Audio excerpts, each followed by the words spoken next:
नमस्कार, स्वागत है आपका IAS एजुकेशन चैनल पर। आज की वीडियो में देखेंगे कि क्वेश्चन को आंसर कैसे लिखें। ठीक है, ये वीडियो उन लोगों के लिए है जिसका हिंदी ऑप्शनल है, हिंदी लिटरेचर। तो ये जो है पहले ही भाषा खंड से है, भाषा विज्ञान से।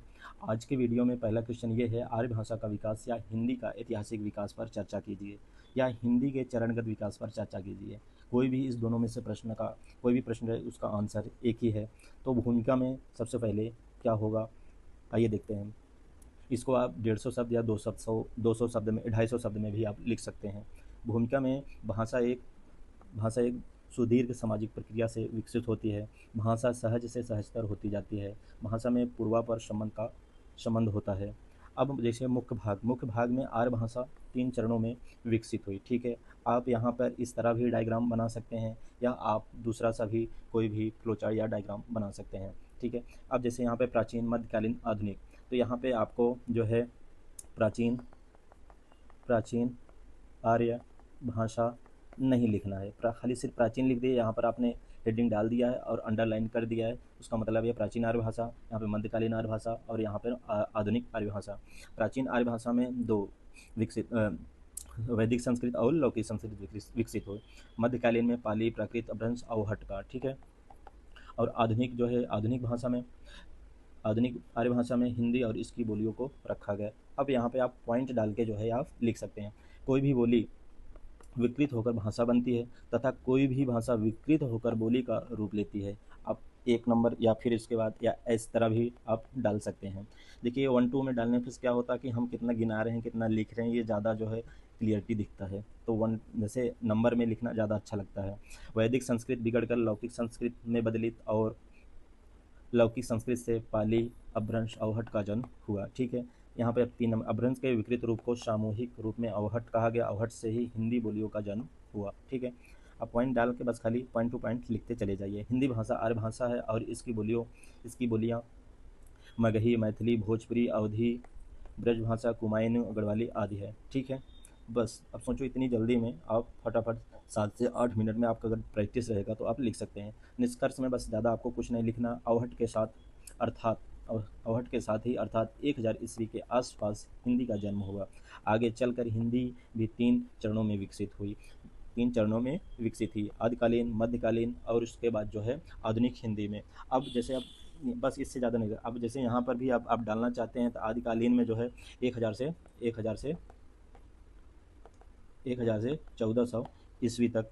और ठीक, मध्यकालीन जो है आप जो है 1400 से 1850 ईस्वी तक मध्यकालीन माना गया। आधुनिक जो है 1850 से अब तक जो है आधुनिक हिंदी का विकास में माना जाता है। आधुनिक हिंदी में जैसे भारतेंद्र जिसको मानते हैं, और जिसके बाद मध्यकालीन में जो है भक्ति काल, गीत काल को देखा गया है, और आदिकालीन में जो है सिद्धनाथ को देखा। ठीक है, हमें पढ़ने को मिलता है। अब ये जो क्रिएटिविटी थी ना, 1 मिनट, इसके आर्य भाषा 3 चरणों में विकसित है। आप इसको और भी तरीके से लिख सकते हैं। आपका आंसर यहाँ पे कंप्लीट होता है, बट उसको जो है आप क्रिएटिविटी जो है दिखाने के लिए, ठीक, देखते हम चेंज करते हैं। आर्य भाषा 3 चरणों में विकसित हुई। ठीक, यहाँ पर कर दिए। अब जैसे यहाँ पर एक डाल सकते हैं कि प्राचीन आर्य भाषा लिखना चाहते हैं तो लिख सकते हैं, प्राचीन आर्य भाषा। ठीक है, इसको इस तरह भी लिख सकते हैं, वैदिक संस्कृत और लौकिक संस्कृत।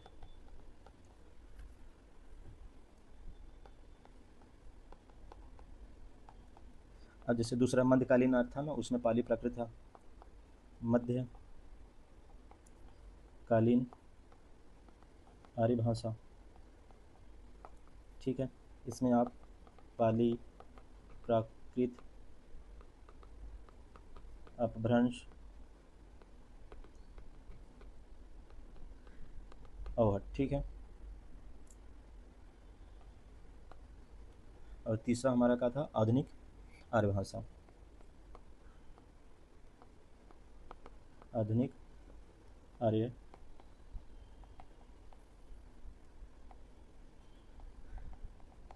ठीक, इसमें सिर्फ खाली एक ही लाइन लिखना है, हिंदी और इसकी बोलियों को रखा गया, हिंदी और इसकी बोलियों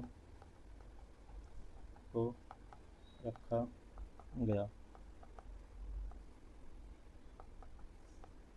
ठीक है, आप जैसे इसको जो है इस तरह भी लिख सकते हैं, इसे जो है इस तरह भी लिख सकते हैं, या और किसी टाइप में आप लिखना चाहते हैं उसको भी आप लिख सकते हैं। जैसे मैं आपको यहाँ पर फिर बताना चाहूँगा, इसको डिलीट करते हैं।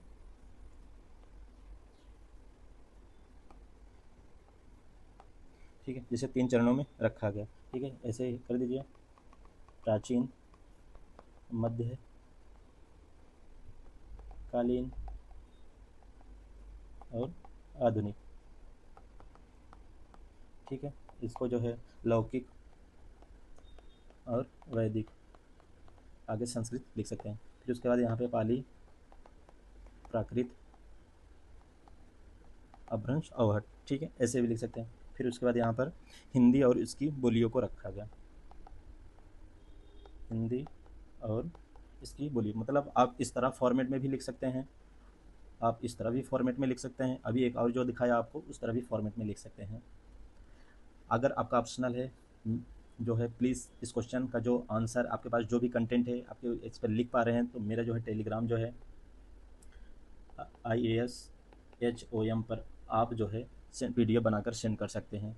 वहाँ पे जितने भी एक दूसरे का आंसर आए इस प्रश्न पर ही, मतलब आपको क्या पता है उनको क्या पता है, उसमें वो ऐड क्या कर रहे हैं, एक दूसरे का आंसर रिव्यू करके सीख सकते हैं और उसमें जो है इंक्रीज अपने आंसर में ला सकते हैं।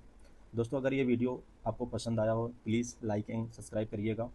और हिंदी ऑप्शनल पे लगातार अभी भाषा खंड जो है, भाषा विज्ञान जो है पहला खंड, जैसे हमारा हिंदी 4 खंड में है। ठीक है, पहले खंड में से जो है कम से कम 150 नंबर का आता है। इसको इस तरह से कंप्लीट करिए, कम से कम 200 क्वेश्चन अगर यहाँ से कंप्लीट हो जाता है तो कोई भी अगर प्रश्न आता है इससे आप लिख सकते हैं। अभी कंटिन्यू 22 अगस्त तक जो है, सिर्फ 22 अगस्त तक, इससे हमारा ये क्लियरिटी हो जाएगा कि हमने जो भाषा विज्ञान खंड जो है कंप्लीट किया है, उससे अभी जो है 22 तारीख से जो है पेपर है मेंस का, उसके बाद जो है फिर हिंदी साहित्य का जो पेपर ऑप्शनल होगा उससे ये क्लियर हो जाएगा कि भाषा खंड से हमारे यहाँ से, मान लीजिए अभी आज तो पहला क्वेश्चन है, कल से 2 से 3 क्वेश्चन डेली हम डालेंगे। ठीक है, 20-22 दिन में अगर फिर भी डालते हैं तो 60-70 ही क्वेश्चन हो रहा है, फिर भी वहाँ से आपको क्या है क्लियर हो जाएगा कि भाषा खंड से हमारी पकड़ कितनी बन रही है।